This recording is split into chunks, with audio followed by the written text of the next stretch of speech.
ஒரு நாள் மணிங்கிற ஒரு நாய் வழி மாறி சிட்டிக்குள்ள போயிட்டாரு. பெரிய பெரிய பில்டிங், ரோடோரம் கடைகள். மணிக்கு சிட்டி வாழ்க்கை ரொம்ப பிடிச்சிருச்சு.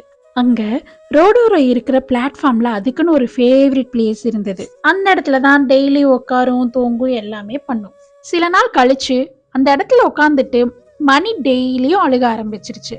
இத பார்த்துட்டே இருந்த ஒருத்தர் ஒருவேளை பசியில அழுகுமோ அப்படின்னு சாப்பாடு வாங்கி போட்டாரு. ஆனா மணி அந்த சாப்பாடையும் சாப்பிட்டு அதே இடத்துல உட்காந்து அழுதுட்டே இருந்துச்சு. ஆனா அவருக்கு ஒண்ணுமே புரியல.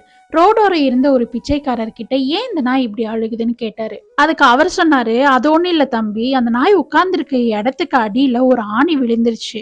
கொஞ்சம் தள்ளி உட்காந்தா அந்த ஆணி குத்தாம இருக்கும். ஆனா அது அங்கதான் உட்காருவேன்னு உட்காந்துட்டு டெய்லியும் அழுதுட்டு இருக்கு. இதை கேட்டவருக்கு சிரிப்பு தான் வந்துச்சு. இந்த மாதிரி தான் நம்மள நிறைய பேரு நம்மளோட கம்ஃபர்ட் ஜோன்ல உட்காந்துட்டு வாழ்க்கையில எதுவுமே நடக்க மாட்டேதுன்னு ஃபீல் பண்ணிட்டு உட்காந்துட்டு இருக்கோம்.